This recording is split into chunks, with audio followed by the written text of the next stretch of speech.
Selamat datang di Zigma Story.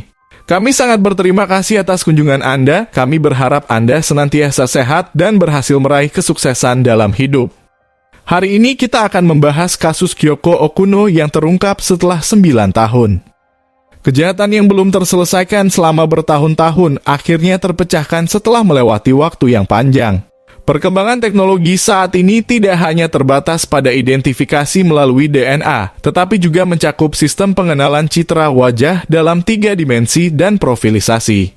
Seiring bertambahnya jumlah kamera pengawas yang terpasang di sudut kota, telah membuat kasus-kasus yang sebelumnya memiliki sedikit petunjuk dapat direkonstruksi kembali dari berbagai sudut pandang dalam menemukan identitas pelaku.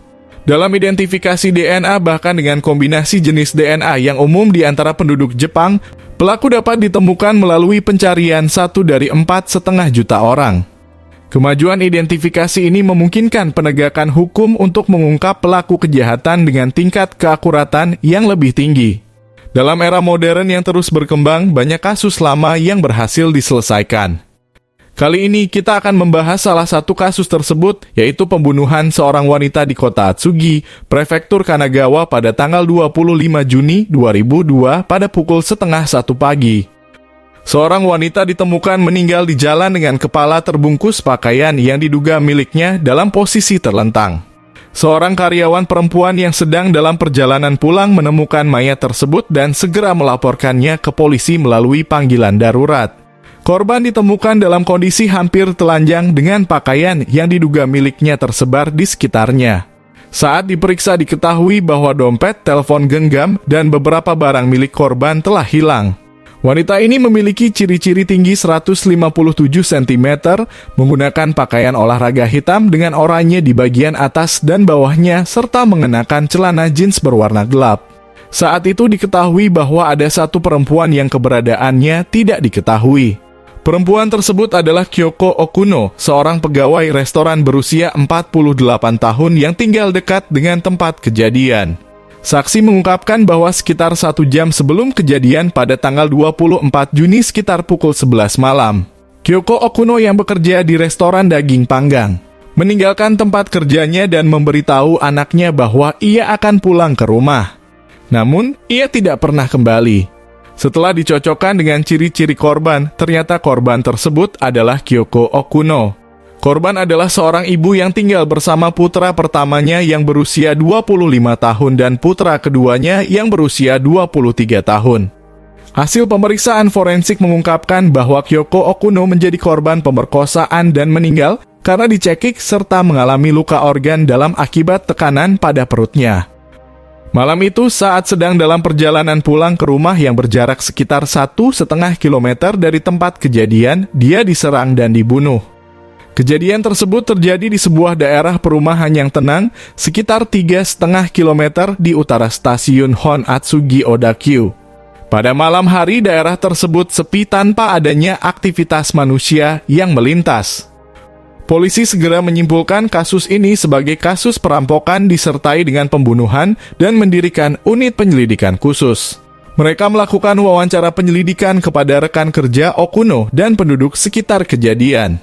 Selanjutnya, polisi juga melakukan pemeriksaan di TKP untuk mencari petunjuk yang dapat mengarah kepada pelaku.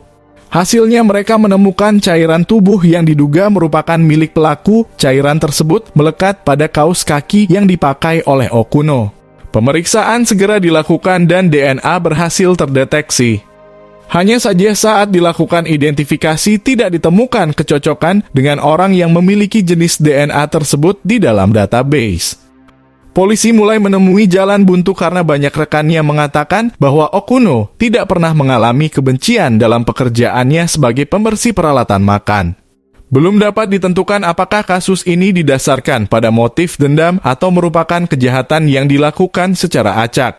Setelah memperoleh berbagai informasi, akhirnya polisi menyimpulkan bahwa kasus ini adalah kejahatan yang ditargetkan secara acak terhadap wanita.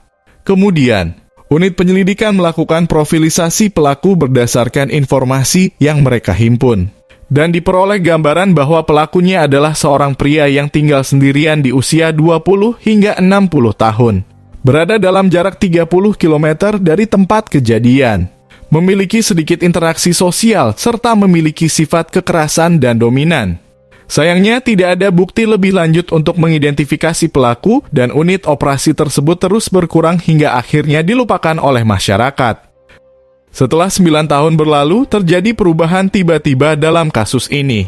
Pada Maret 2011, Divisi Penyelidikan Polisi Prefektur Kanagawa membentuk sebuah unit yang bertugas menyelesaikan kasus yang belum terpecahkan, yang dikenal sebagai Tim Cold Case. Tim ini memulai penyelidikan ulang di prefektur tersebut berdasarkan informasi pada tahun itu.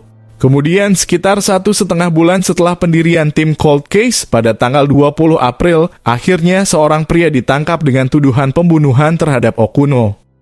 Pria ini bernama Yamamoto Takayuki dan pada saat penangkapannya, ia bekerja dalam industri instalasi listrik di usia 32 tahun.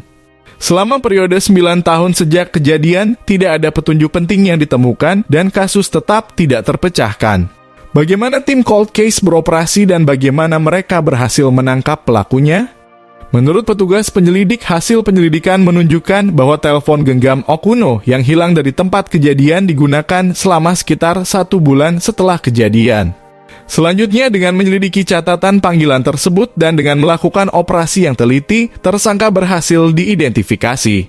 Selanjutnya, DNA tersangka Yamamoto yang diserahkan secara sukarela dan DNA cairan tubuh yang ditemukan pada kaus kaki Okuno dinyatakan cocok.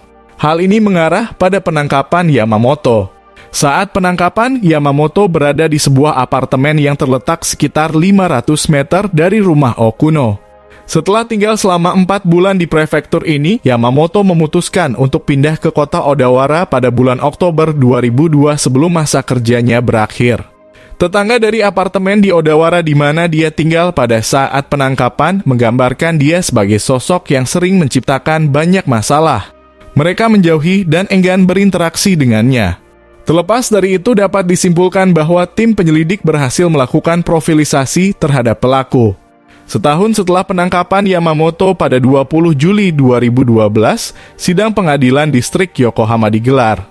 Yamamoto sebagai terdakwa mengaku tidak ingat tentang kejadian ini saat ditangkap dan terdakwa terus membantah tuduhan tersebut.